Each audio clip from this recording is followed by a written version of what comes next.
उसका कोई एक माकूल शब्द मैंने खोजना पड़ता है कि कौन सा शब्द उसके लिए प्रयोग किया जाए। ये कांग्रेस पार्टी का संविधान की हत्या कह सकते हो, खिलवाड़ कह सकते हो, यानी ये भी लगता है कम पड़ता है ये सारे शब्द भी उसके लिए। जिस प्रकार से संविधान की उन्होंने धज्जियां उड़ाई है, तो इसलिए हम कहते हैं कि ये जो कांग्रेस पार्टी आज उसकी वो रैली कर रहे हैं, तो हम जरूर चाहेंगे कि कांग्रेस पार्टी को इसके बारे में बतानी चाहिए और देश की जनता के सामने उनको माफी मांगनी चाहिए। और झारखंड प्रदेश में जहां आ रहे उनके सहयोगी, उनकी यहाँ सरकार है, उस सरकार के भी मंत्री ने पिछले दिनों आप सबके संज्ञान में हम लोग आ चुका है, लेकिन फिर से मैं दोहराना चाहता हूँ, उस पर कांग्रेस पार्टी को ये बतानी चाहिए जहां एक उनके मंत्री कहता है कि हमारे लिए संविधान से सरिया ऊपर है बड़ा। और सिर्फ देश की आजाद भारत में नेहरू जी ने चुनाव से पूर्व ही पहला तो इन्होंने संशोधन किया, 1951 में संशोधन किया। फिर आजाद भारत में कांग्रेस पार्टी ने सबसे अधिक समय तक इस देश में उन्होंने राज किया। उस कालखंड में भी लगभग 81 ऐसा कोई संशोधन उनमें हुआ है, 78 ऐसा कांग्रेस के शासन में संविधान में संशोधन हुआ।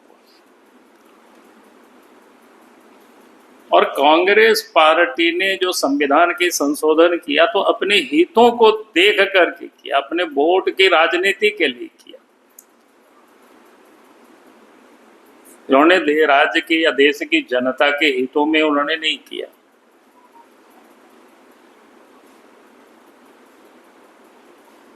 आप अगर याद करें एक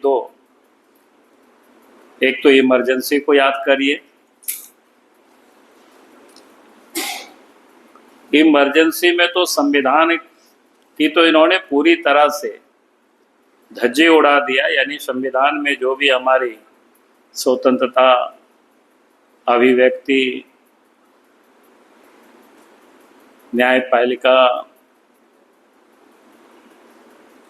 यानी सब स्वतंत्रता को इन्होंने समाप्त कर दी थी।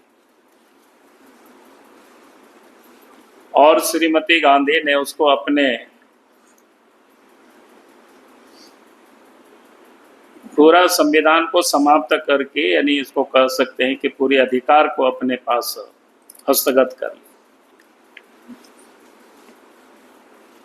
और आज उसी पार्टी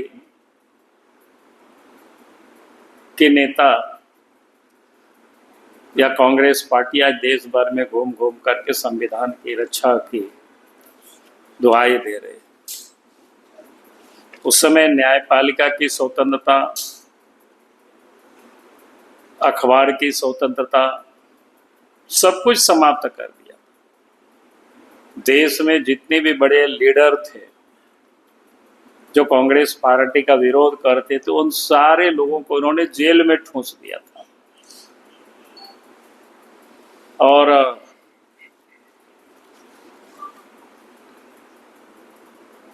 यानी किसी भी प्रकार की कोई स्वतंत्रता किसी के पास बचा हुआ नहीं था।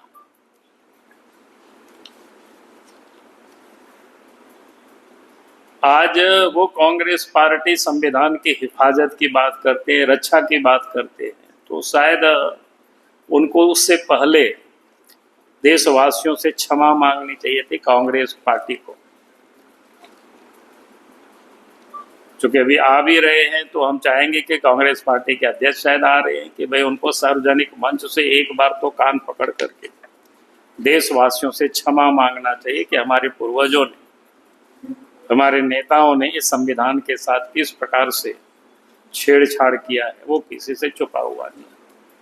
क्योंकि वास्तव में ये लोग संविधान को ही मानते नहीं है, लोग संविधान के विरोध में और वोट के तुष्ट करने के लिए लोग राजनीति करते हैं। वो साहबानों का मामला आप सबको पता है कि सुप्रीम कोर्ट ने जब एक बूढ़ी महिला को गुजारा भत्ता देने के लिए सुप्रीम कोर्ट के आदेश को बदलने के लिए संविधान में उस समय राहुल गांधी के पिताजी थे, उन्होंने उसको संशोधन किया और कानून बना दिया। तो आप समझ सकते हो कि वो किस प्रकार की तुष्टीकरण की वो राजनीति कर रहे थे और संविधान को उस हिसाब से चलाने की उन्होंने कोशिश किया। हमसे जुड़े रहने के लिए हमारे YouTube चैनल को सब्सक्राइब करें और नई वीडियो की नोटिफिकेशन के लिए बेल आइकॉन को दबाएं।